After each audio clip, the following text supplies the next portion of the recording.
So, have you ever stopped to wonder why certain leaders and organizations just seem to completely defy all conventional logic? I mean, think about it for a second. Why is Apple so profoundly innovative year after year?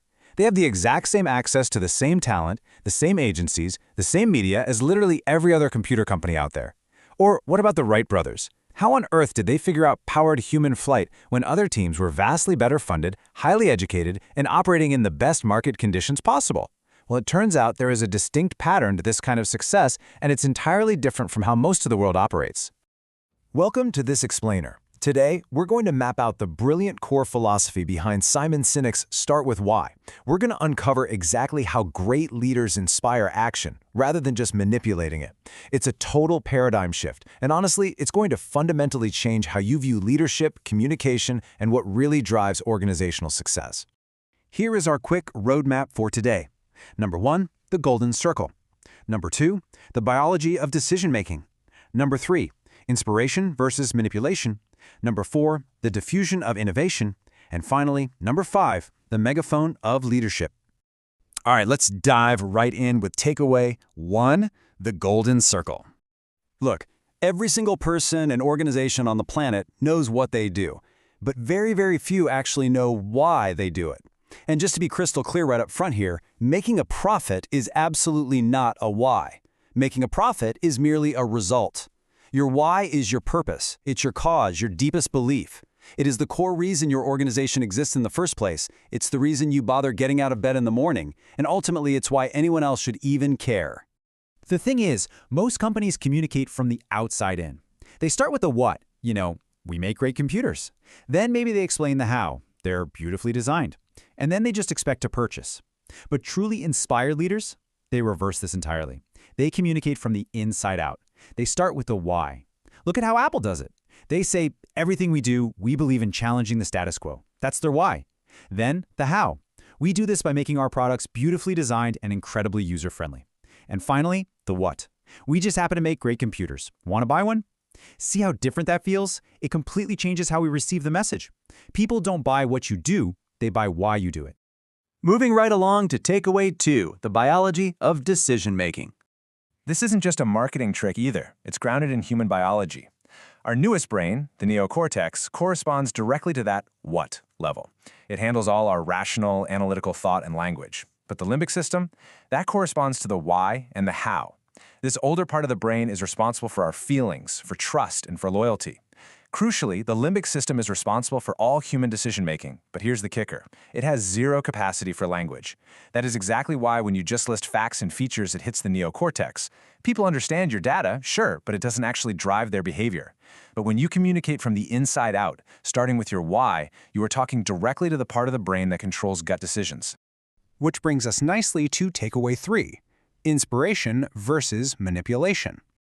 Simon Sinek makes a profound point when he says there are only 2 ways to influence human behavior. You can manipulate it, or you can inspire it. I really want you to reflect on that for a second. Look at your own team or company. Which method does your organization actually rely on when you're trying to drive sales or push a brand new initiative? Common manipulation tactics are everywhere, right?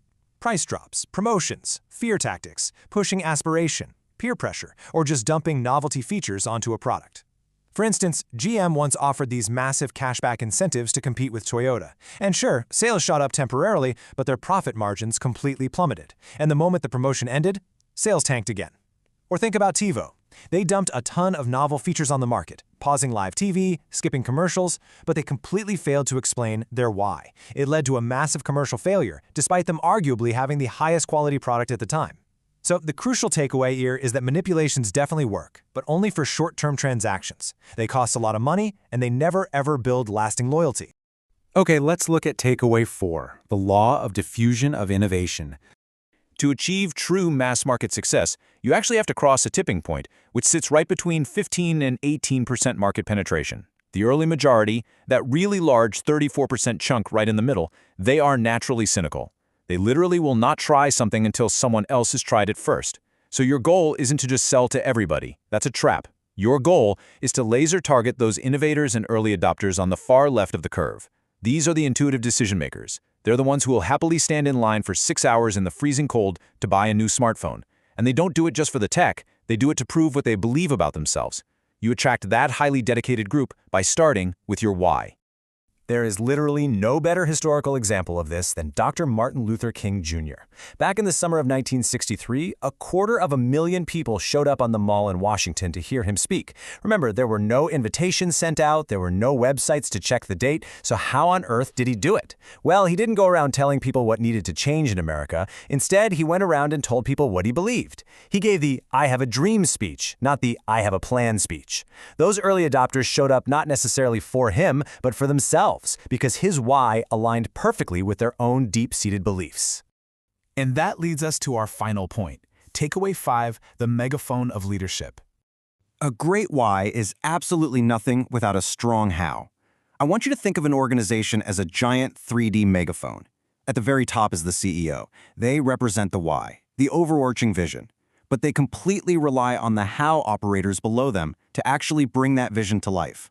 Walt Disney was the great visionary, sure, but his brother Roy Disney was the essential operator who built the distribution channels and the entire merchandise business. Steve Jobs had the grand, world-changing vision, but he desperately needed Steve Wozniak to actually sit down and engineer the computers. The how people are the ones who build the infrastructure and the systems that make the why tangible. So, to bring this all together, here is the golden circle in action. You start with your why. You align your hows as guardrails, meaning these are your core values and principles. You then produce what's as tangible, physical evidence of your belief. And crucially, you hire for shared belief, not just for a list of skills. Let's circle back to the Wright brothers. Their competitor, Samuel Pierpont Langley, had government money, a seat at Harvard, and the greatest minds of the day. But he was entirely driven by the what. He just wanted the fame and the riches. The Wright brothers, they had basically no money and ran a bicycle shop. But they had a profound why. They truly believed they could change the course of the world. And because of that shared belief, their team happily worked with blood, sweat, and tears to finally achieve powered flight. I want to leave you with this final, somewhat provocative thought. Your company absolutely knows what it does. You probably even know how you do it better than your competitors. But do you truly know why you get out of bed in the morning? It is time to stop relying on short-term manipulation. Start communicating from the inside out and give the world something to actually believe. Thank you so much for hanging out with me for this explainer today. If you found this dive into leadership and innovation as fascinating as I did, don't let the journey stop here. You can continue learning and growing by subscribing to the Edge Library today to explore even more incredible insights and blueprints for success. See you next time.